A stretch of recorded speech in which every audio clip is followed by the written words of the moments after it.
Madam जी चाय। रतन, संजय को बोलना गाड़ी रेडी रखने के लिए, मीटिंग के लिए जाना है। मैडम जी संजय मार्केट गया है।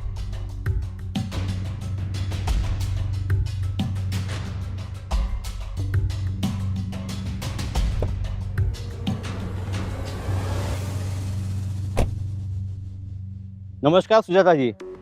आइए कुमार साहब। रतन, इनके लिए भी चाय ले आओ। जी मैडम। बोलिए कुमार साहब, कैसे आना हुआ इस गरीब खाने में? जरूर कोई खास बात होगी। खास बात तो है, हाई कमांड ने भेजा आपके पास मुझे। बाहर ऐसी अफवाह फैली हुई है कि आप हमारी पार्टी को छोड़ के ऑपोजिशन पार्टी को ज्वाइन करने वाली है। क्या ये बात सच है? ये अफवाह है या सच, ये हाई कमांड को ही तय करने दीजिए। मतलब मैं कुछ समझा नहीं। मैंने इस पार्टी को 20 साल दिए हैं। क्या कुछ नहीं किया मैंने पार्टी के लिए? फंड जुटा है, वोट बैंक बना है, और आज जब मौका मिला है तो पार्टी मुझे भूल गई और उस चौधरी को एमएलए की टिकट दे रही है। लेकिन सुजाता जी, चौधरी जी के पिताजी 6 बार एमएलए रह चुके इस एरिया से। एक अच्छा खासा वोट बैंक है उनके पास। अब उनके मरने के बाद उनके बेटे को ही टिकट देना सही लगता है ना? इमेज लीजिए कुमार साहब, चाय पीजिए। आपकी नजर में मेरी इमेज कुछ नहीं है। मैं आपको क्रिमिनल लग रही हूँ? सब जानते हैं उस चौधरी पर कितने मुकदमे चल रहे हैं, और आपको मेरी इमेज बुरी लग रही है उस चौधरी के मुकाबले। माफ करिएगा, लेकिन सच्चाई तो यही है ना।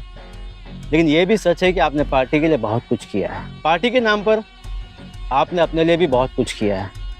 ये सब जानते हैं। ये सब जानते हैं कि आप बिना पैसे लिए कोई काम किसी का नहीं करते हो। इतना बड़ा बंगला, ये गाड़ी, सब कुछ ऐसे नहीं बनाया। ये जमीन जायदाद, मैं जानता हूँ इस जमीन से लेके आसमान तक आप कैसे पहुंचे हो। इसलिए पार्टी को चौधरी जी एक अच्छे ऑप्शन लगते हैं।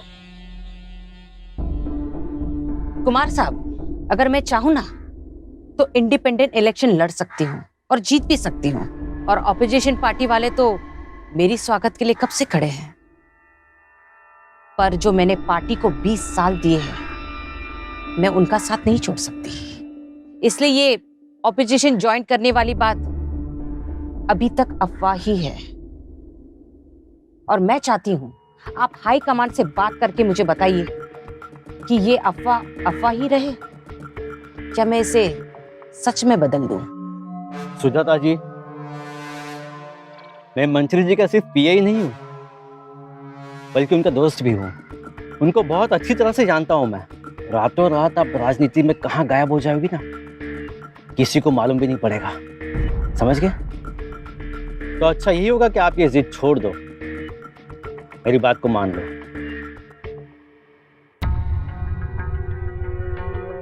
ठीक है, अब मैं चलता हूं, पर हाँ, मेरी बातों पे गौर करिएगा। नमस्ते।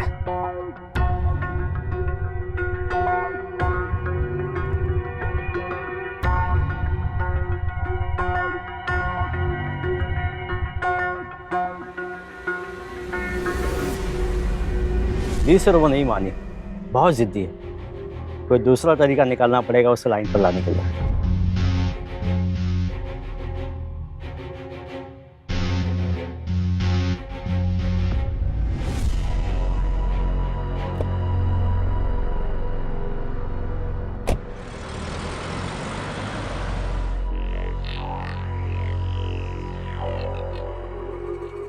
मैडम जी आपकी चाय। और कुछ चाहिए मैडम जी? नहीं।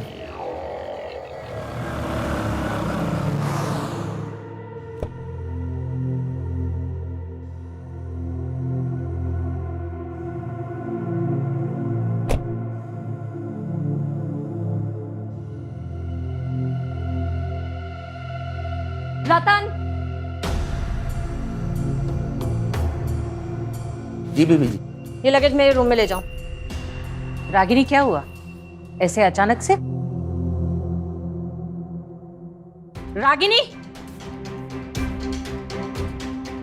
रागिनी मेरी बात तो सुनो। रजत, क्या हुआ? तुम दोनों के बीच में फिर से कोई झगड़ा हुआ क्या?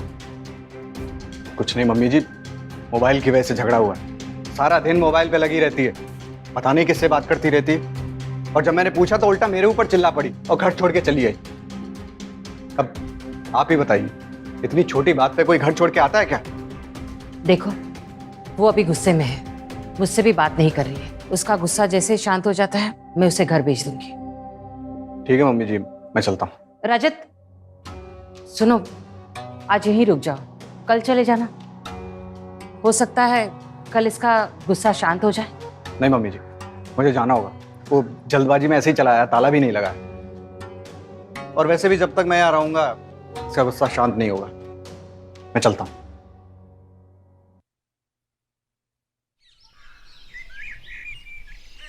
जी राजेंद्र जी, एक प्रेस कॉन्फ्रेंस अरेंज कराइए। हाँ हाँ, मुझे बहुत जरूरी अनाउंसमेंट करानी है। ठीक है। रागिनी, कहाँ जा रही हो? मैं अपने दोस्त से मिलने जा रही हूँ, शाम तक घर आ जाऊंगी।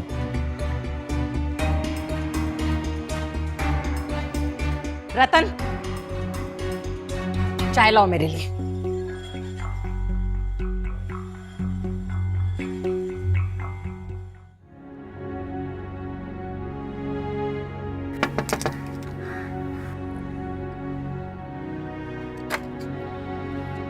अरे रागिनी, तुम?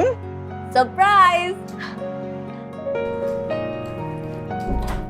Ragini, what a surprise. मुझे यकीन नहीं हो रहा कि आज तुम मेरे साथ हो। जैसे ही मुझे टाइम मिला मैं फटाफट यहाँ पे चली आई। तुम्हें पता है, पूरे 5 महीने बाद आज हम मिल रहे हैं। पता है कितना मिस किया मैंने तुम्हें। सेम यार। अच्छा ये सब छोड़ो, ये बताओ चाय पियोगी या कॉफी? ईशान, मैं यहाँ चाय पीने आई हूँ।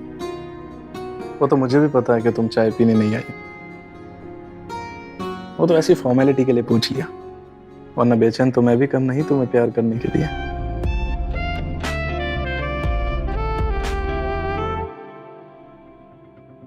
यार यकीन नहीं होता रागिनी कि जब तुम्हें रजत पसंद नहीं तो तुमने उससे शादी क्यों की?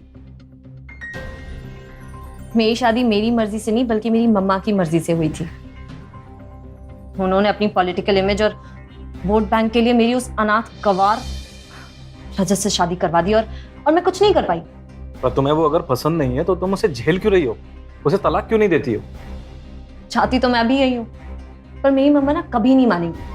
मैं उन्हें बहुत अच्छे से जानती हूँ। यार यकीन नहीं होता कि तुम जैसी इतनी पढ़ी लिखी और मॉडर्न लड़की भी मतलब इतनी मजबूर हो सकती है। एटलीस्ट ट्राई तो करो।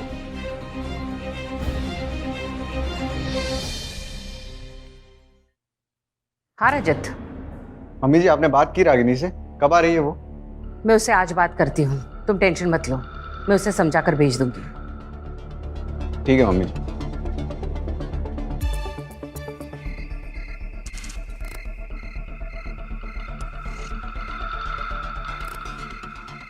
ठीक है, मीटिंग के लिए रेडी रहो। हाँ, आ गई बेटा? कोई पार्टी वार्टी थी जो इतना लेट हो गया? नहीं मॉम, दोस्तों से काफी दिन बाद मिली तो सब मिलकर एंजॉय कर रहे थे तो इसलिए लेट हो गया। ठीक है, आजा, बैठ जा मेरे पास, कुछ बात करनी है तुमसे। अभी नहीं मॉम, मैं बहुत थकी हुई हूँ, कल बात करते हैं ना।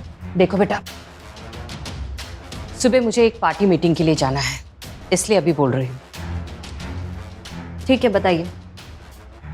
बेटा, रजत वहां घर पर अकेला परेशान हो रहा है, कई बार उसका फोन आ चुका है। कल सुबह तुम चली जाना या रजत को यहाँ बुलाना, वो आकर ले जाएगा तुझे। मुझे वहां नहीं जाना है मॉम, मैं नहीं रहना चाहती उसके साथ। मैं यहाँ पे डिवोर्स की तैयारी कर रही हूँ और आप कह रही हैं कि मैं वापस वहां चली जाऊं। डिवोर्स? तू क्या बोल रही है, तुझे पता भी है? पति पत्नी के बीच में झगड़े होते रहते हैं, इसका ये मतलब नहीं कि हर कोई तलाक ले। तू कल सुबह रजत के साथ जाएगी, मतलब जाएगी। मॉम, आपको अपने फायदे के अलावा और कुछ नहीं दिखता ना? मतलब हर बार आप अपने फायदे के लिए मेरे अरमानों को कुचल देती हैं। पहले तो आपने मेरी शादी करा दी जबरदस्ती उस इंसान के साथ, सिर्फ इसलिए ताकि आपका पॉलिटिकल करियर ना खराब हो। और अब अगर मैं उसके साथ खुश नहीं हूं तो मुझे तलाक चाहिए उससे। पर आपको डर है ना कि अगर मैंने उसके साथ तलाक ले लिया तो आपका पॉलिटिकल करियर खराब हो जाएगा। हमेशा आप अपने बारे में सोचती हैं मॉम, कभी तो मेरे बारे में सोचिए।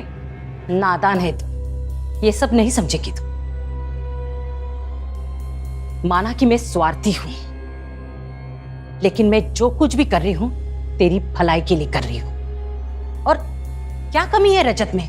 किस बात की कमी है? अच्छा खासा पैसा है, अच्छा कमाता है वो, और तुझे खुश भी रखता है। और क्या चाहिए तुझे? अच्छा, आजादी। तू इसलिए रजत को तलाक देना चाहती है क्योंकि वो तुझे आजादी नहीं दे रहा, अपनी मनमानी करने नहीं दे रहा। लेकिन जो कुछ भी कर रहा है ना, वो सही कर रहा है। तू कल सुबह के सुबह रजत के पास वापस जाएगी, समझी तू? आपसे बात करना ही बेकार है। रागिनी, ये लड़की कब समझेगी?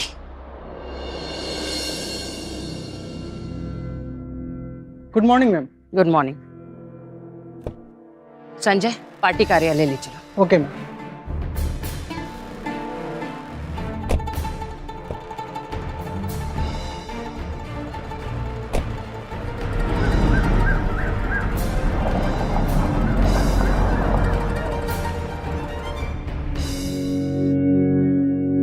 हाँ हेलो ईशान, सुनो तुम मेरे घर पे आ जाओ। हाँ हाँ, मम्मा मीटिंग के लिए गई है और शाम तक नहीं आने वाली। हाँ ठीक है।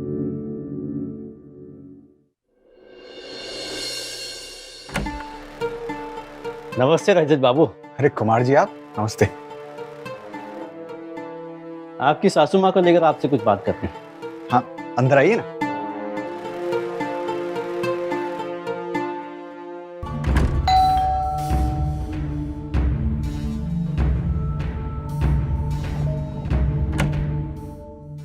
हे, अंदर आओ।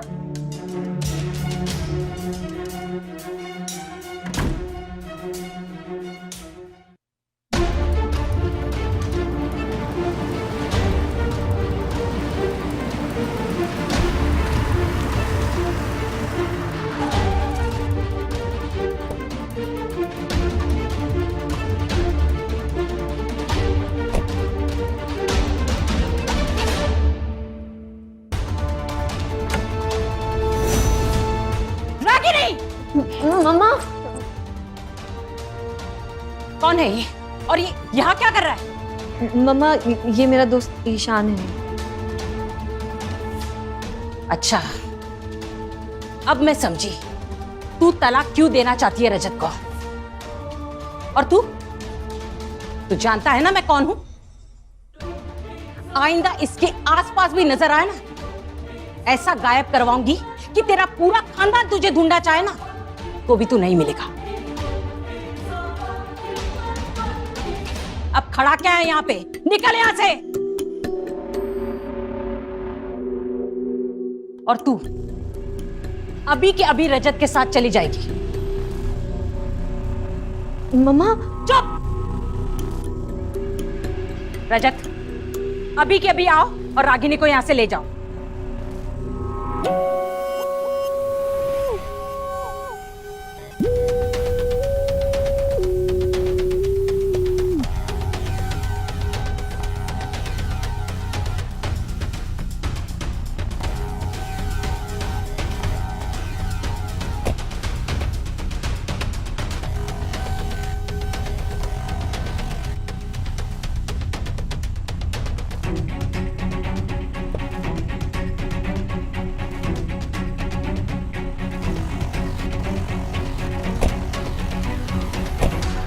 संजय, इन्हें घर तक छोड़ा। Okay ma'am.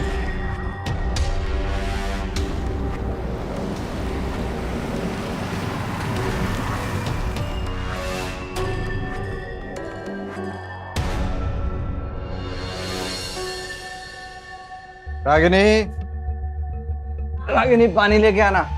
अभी आई।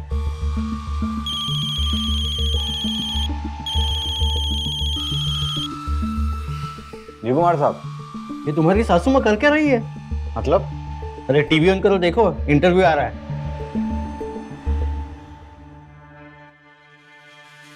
सभी को मेरा नमस्कार। गरीबी के दर्द को मैं अच्छी तरह से समझ सकती हूँ, क्योंकि कभी मैं भी उस दौर से गुजर चुकी हूँ। इसलिए मेरी हमेशा यही कोशिश रही है, क्या हुआ? कोई भी गरीब भूखा ना रहे, लाचार ना रहे। इसलिए मैंने ये आज फैसला किया है कि मैं मेरी सारी प्रॉपर्टी एक एनजीओ के नाम कर दूंगी, जिससे मेरे भाई बहनों को मदद मिल सके। मैंने हमेशा गरीब और जरूरतमंदों की मदद की है और आगे भी करती रहूंगी।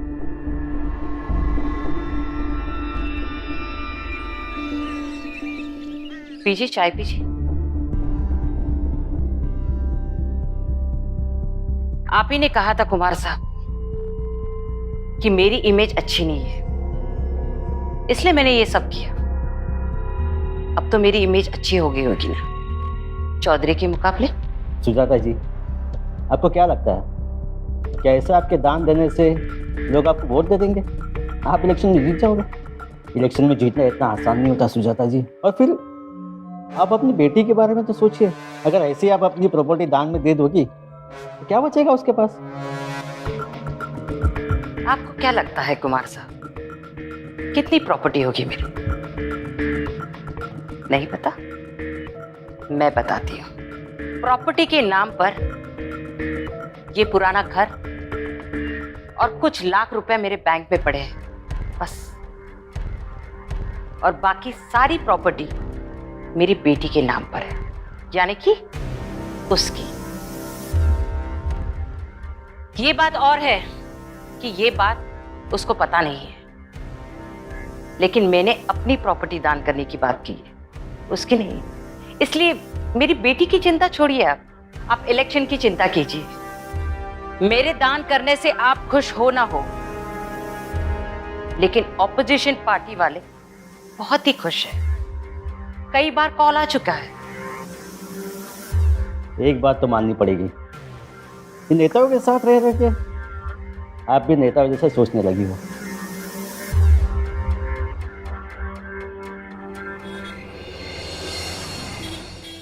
इतना टाइम हो गया, कहाँ रह गई?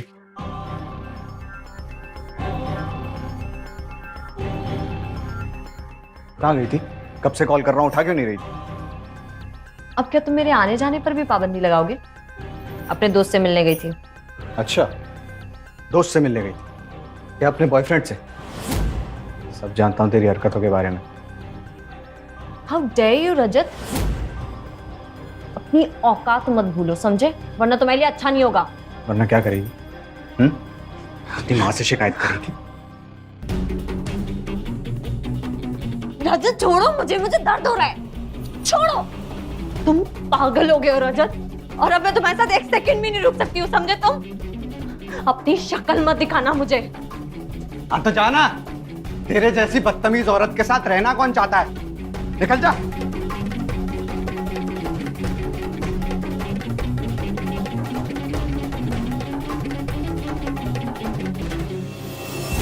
देखते हैं ऑपोजिशन वाले क्या कहते हैं।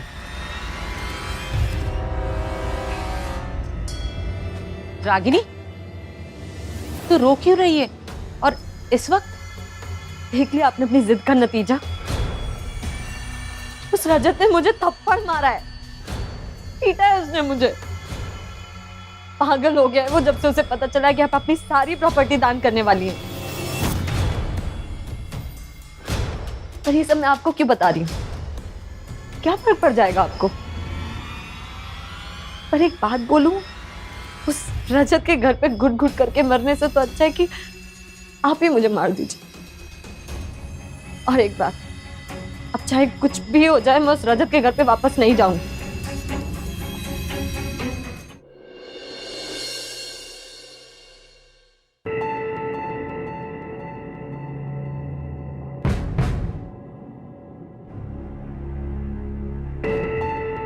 रागिनी, रागिनी, रागिनी बाहर आ। आज मैं ये रोज रोज का नाटक ही खत्म कर देता हूँ। रजत, ये क्या बदतमीजी? तू शराब पी कर आया है? अब पिए मैंने शराब।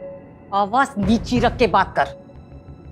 और तेरी हिम्मत कैसी हुई मेरी बेटी पर हाथ उठाने की? हाँ? अच्छा मम्मी जी, अपनी बेटी की पड़ी है आपको, और मेरी कोई फिक्र नहीं है आपको।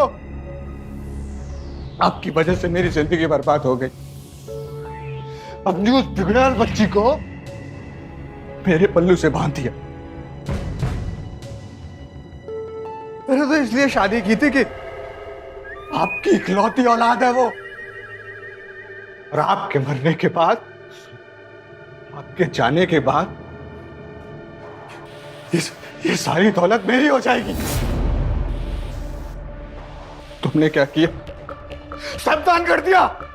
क्या जरूरत थी ये सब करने की? क्या जरूरत थी? तो तुझे प्रॉपर्टी चाहिए,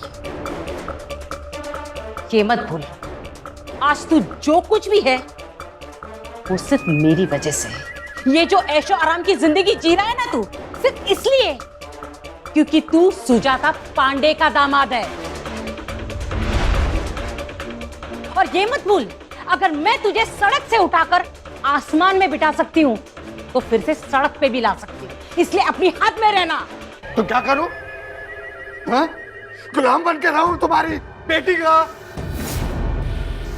तुम पागल हो, तुम्हारी बेटी पागल है और तुम उससे बड़ी पागल हो। ये मत भूल, तू किसके सामने मुंह खोल रहा है, इसलिए अपनी हद में रह, वरना सिक्योरिटी को बुलाकर तुझे धक्के मार से बाहर निकालूंगी। निकल जाओ यहां से। चला जाऊंगा, लेकिन तुम दोनों माँ बेटी को देख लूंगा। तुम दोनों को देख लूंगा मैं।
कौन हो तुम? मम्मा?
रमेश,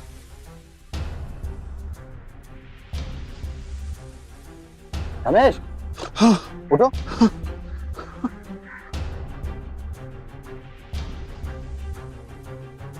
क्या हुआ, ये ऐसे क्यों लेटे थे? सर, रात को कोई आया, हमारे नाक पे रुमाल रखा और मैं बेहोश हो गया सर। होश? साहब, साहब,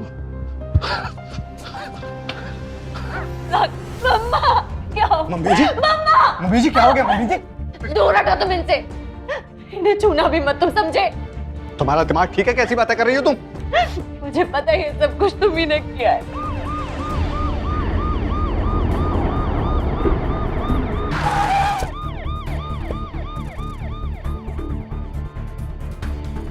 आइए सर, आइए। मैंने आपको फोन किया था, मेरी मेम सर, मेरी मेम सर। सर इसे गिरफ्तार कर लीजिए, इसी ने मेरी मम्मा का खून किया है। इतनी कैसी बात कर रही हो तुम? ये पागल हो गई है, कुछ भी बोल रही। नहीं सर, मैं सच बोल रही हूँ, मुझे पूरा यकीन है कि इसी ने मेरी मम्मा का खून किया है। पर आपके घर के नौकर ने बताया कि यहाँ रॉबरी भी हुई है। हाँ सर, रॉबरी हुई है, पर मुझे पूरा यकीन है कि इसी ने खून किया, क्योंकि कल ये दारू पी करके आया था और इसने मम्मा को धमकी दी थी कि ये देख लेगा। प्लीज सर, प्लीज इसे अरेस्ट कर लीजिए प्लीज। क्यों बे, धमकी दी थी तूने? सर वो धमकी ऐसी थोड़ी थी कि मैं मार दूंगा। और मैं थोड़ा नशे में था तो मैं कह दिया ऐसे। पहुंच ऊपर, लेके जाओ इसको। रागिनी, सर मैंने कुछ नहीं किया सर। सर आप मेरा यकीन कीजिए, मैंने कुछ। सर सुधा, बॉडी को पोस्टमार्टम के लिए भेजो, जितना जल्दी हो सके रिपोर्ट मंगाओ।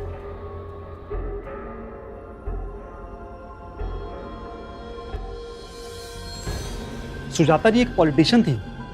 इससे पहले कि ये मामला तूल पकड़े, इससे पहले कोई ड्रामा क्रिएट हो, हमें जल्द से जल्द ये केस सॉल्व करना पड़ेगा। वो चौधरी है, सुजाता जी का विरोधी है ना, वहीं से शुरुआत करते हैं। चलो।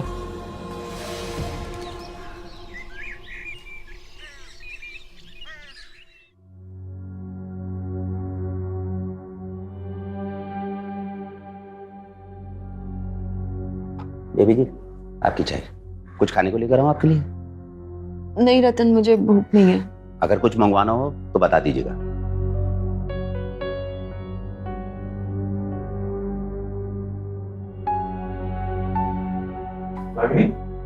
ईशान, ईशान ये क्या हो गया? ये सब कैसे हुआ रागनी? नहीं, चुप हो जाओ पागल, बैठो तुम। ईशान, मेरी मम्मा। चुप हो जाओ पागल, मैं हूं ना तुम्हारे साथ, टेंशन मत लो।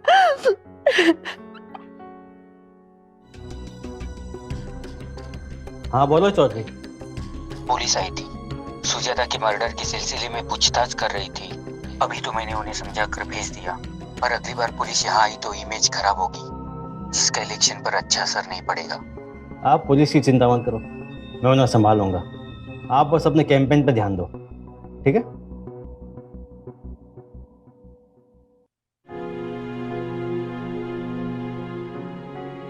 रागनी, रागनी वकील से बात हो गई है डाइवोर्स के लिए, वो कल तक पेपर रेडी कर देगा। चलो अच्छा है, फाइनली उस रजत से पीछा छूटेगा। तो क्या सोचा है तुमने फिर आगे? अपनी मॉम के काम को ही आगे बढ़ाओगी या फिर कुछ और? मैंने सोच लिया है, मैं मम्मी के अधूरे सपने को पूरा करूंगी। उन्हीं की तरह पॉलिटिक्स ज्वाइन करूंगी और इलेक्शन भी लड़ूंगी। रागनी बेटा। अरे अंकल आप, नमस्ते, बैठिए।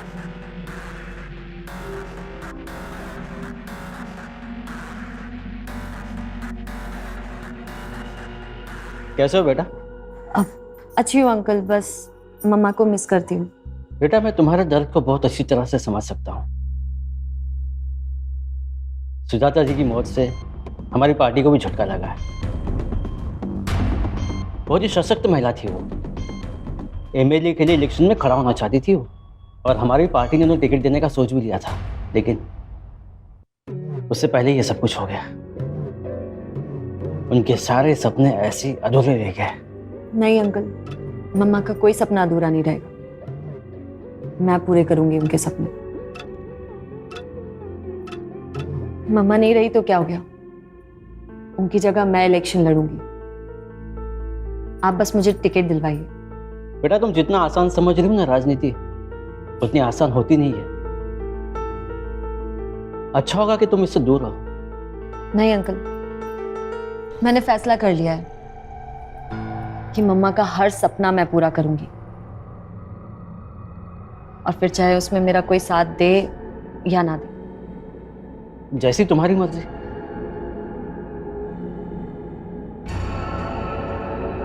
ये कौन है? अंकल ये मेरा दोस्त है ईशान, ईशान अंकल। और रजत कहाँ?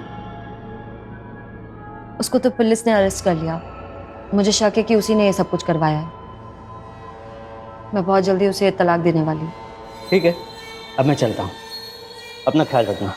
जी नमस्ते। नमस्ते।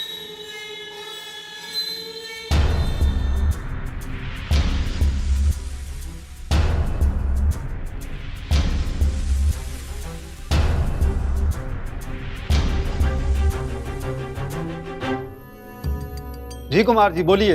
इंस्पेक्टर, सुना है कि तुम चौधरी साहब के घर गए थे सुजाता मर्डर केस के सिलसिले में? जी हाँ सही सुना है, हम तो आपके पास भी आने वाले थे।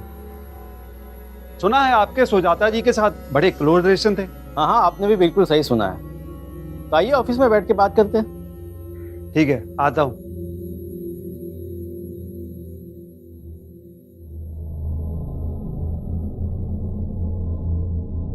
ये लो तुम्हारी कॉफी।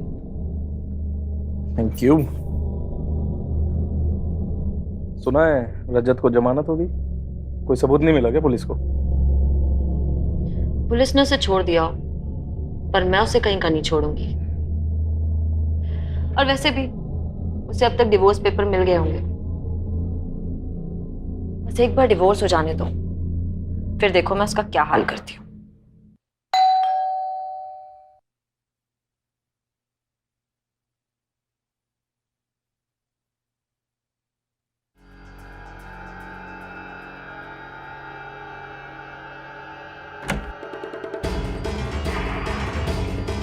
राइट साइड में। रागिनी, क्या है ये? तुम मुझे तलाक दे रही हो? तुम पागल वागल हो गई हो क्या? पागल तो मैं पहले थी, जो तुम्हें बर्दाश्त कर रही थी, पर अब नहीं करूंगी, समझे? तुम इस आदमी की वजह से ये सब कर रही हो? इसे मैं पहले देख लेता हूं। क्या कर रहे हो राजन? क्या तुमने? क्या कर रहे हो तुम? उसे छोड़ो प्लीज। राजन रुको, छोड़ो उसे। राजन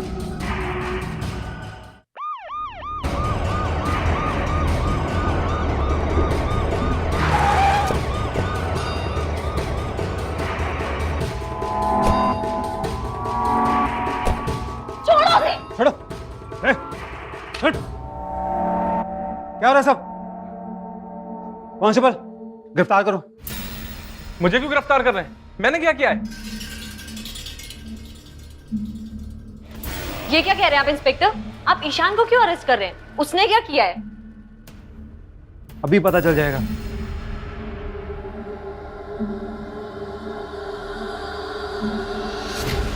ये ज्वेलरी सुजाता जी की है ना?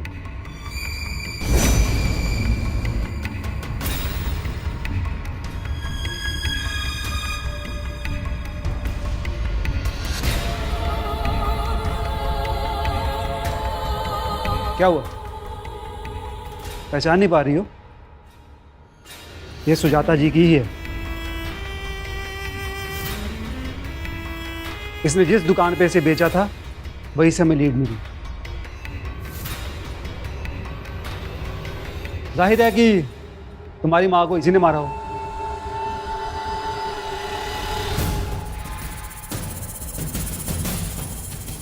इंस्पेक्टर, इससे पूछो जरा कि इसके साथ कौन कौन जुड़ा इस कांड में।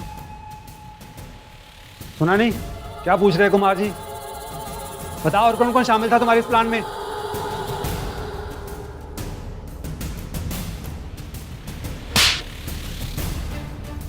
देख, यहीं पे सच सच बता दे, वरना थाने ले जाकर पूछूंगा ना तो बहुत पछताएगा।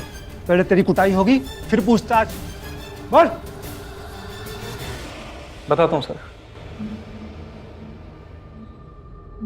ये सच है कि उस रात मैंने ही वारदात को अंजाम दिया था, लेकिन सर मैं उसमें अकेला नहीं था। मैंने जो भी कुछ किया वो रागिनी के कहने पे किया। अब पूछ लीजिए इससे।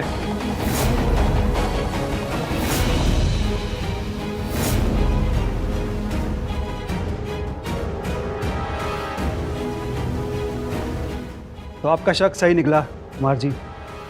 मैं तो ये सोच रहा था कि ये कांड या तो चौधरी या फिर रजत ने करवाया होगा, लेकिन जब उस दिन आपसे मुलाकात हुई तब मुझे पता चला कि ये तुम भी कर सकती हो। क्या लगता है इंस्पेक्टर, सुजाता की मौत के पीछे कौन हो सकता है? मुझे तो इस रजत और चौधरी साहब पर शक है। तो कुछ मिला उनके खिलाफ तुम्हें? फिलहाल तो कुछ नहीं मिला, पर तहकीकात जारी है। मुझे लगता नहीं कि तुम्हें उनके खिलाफ कुछ मिलेगा। उन्होंने कुछ भी नहीं किया है। आप ऐसा कैसे कह सकते हो? मैंने चौधरी से बात की इस बारे में, उन्होंने कुछ भी नहीं किया है। अगर कुछ करते तो मुझे ज़रूर बताते हो, और वैसे भी इलेक्शन सर पर है, वो ऐसा कुछ भी नहीं करेंगे जिससे उनकी इमेज खराब हो। और रजत? रजत अरे एकदम फट्टू है। मैं गया था उसके पास ये बोलने के लिए कि सुजाता को समझाए टिकट की जिद छोड़ दे, लेकिन इतना डरपोक कि उसने साफ मना कर दिया कि मैं उनसे बात नहीं करूँगा। तो मुझे लगता नहीं कि वो इसमें इन्वॉल्व है। तो आपको क्या लगता है, कहीं इसमें आप तो? अरे नहीं इंस्पेक्टर, मैं इन सब से दूर रहता हूँ, और वैसे भी कोई नेता नहीं हूँ मैं जो राजनीति करूँगा।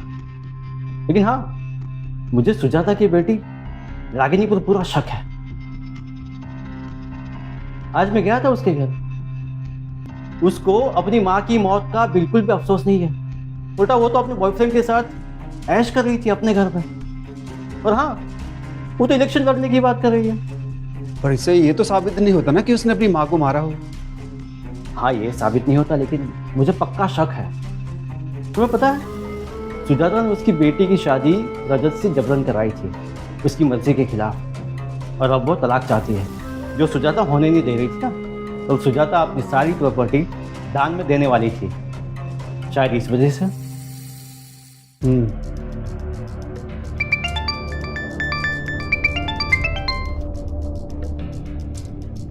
हेलो। ओके। उस चोर ने जहां लूट का माल बेचा था उसका पता चल गया। अब दूध का दूध और पानी का पानी हो जाएगा। आइए आप मेरे साथ। चलिए।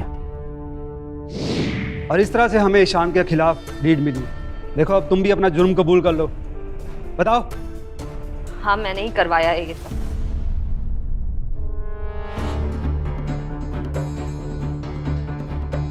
और मैं क्या करती?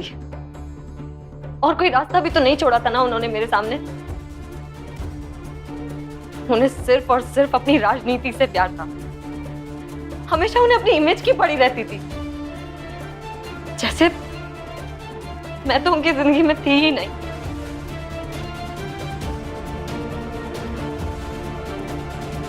उन्होंने मेरी जिंदगी बर्बाद कर दी इस राजनीति के चक्कर में।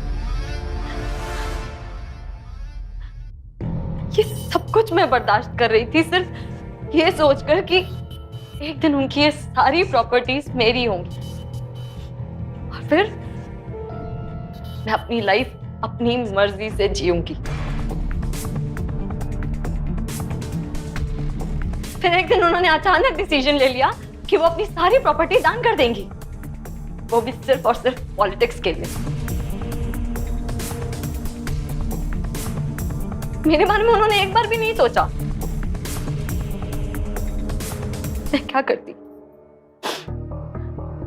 इसलिए मैंने ईशान के साथ मिलकर उनके मर्डर का प्लान बनाया।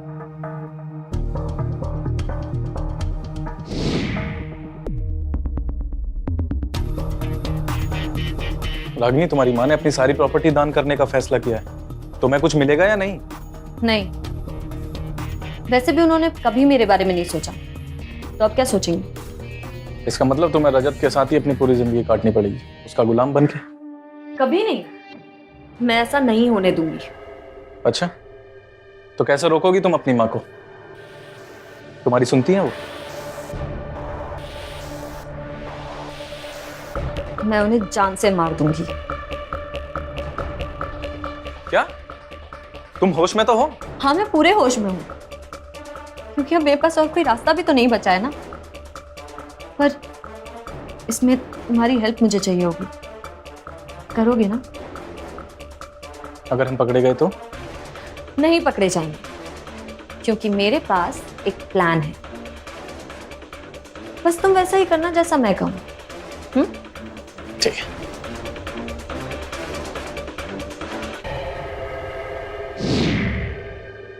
और फिर उस रात प्लान के अकॉर्डिंग ईशान ने मम्मा का खून कर दिया।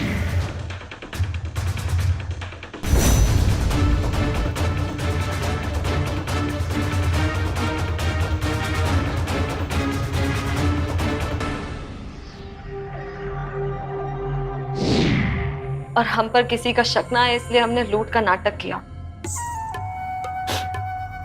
पर इसकी बेवकूफी की वजह से हम पकड़े गए। मैंने मना किया था ना कि कोई भी ज्वेलरी मत बेचना। इडियट। मैं पता नहीं, शायद रागिनी, लेकिन तुम्हारे माँ ने तुम्हारे लिए हमेशा अच्छा ही सोचा था। रही बात प्रॉपर्टी दान देने की, तो उनके नाम पे सिर्फ ये बंगला और कुछ बैंक बैलेंस ही था। बाकी सारी प्रॉपर्टी उन्होंने आपके नाम पे कर रखी थी।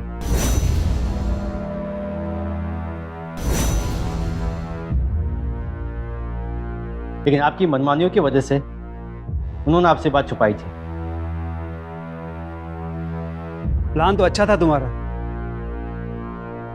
तुम तो एक अच्छी पॉलिटिशियन बन सकती थी, पर अफसोस अब तुम्हारी बाकी की जिंदगी जेल में कटेगी।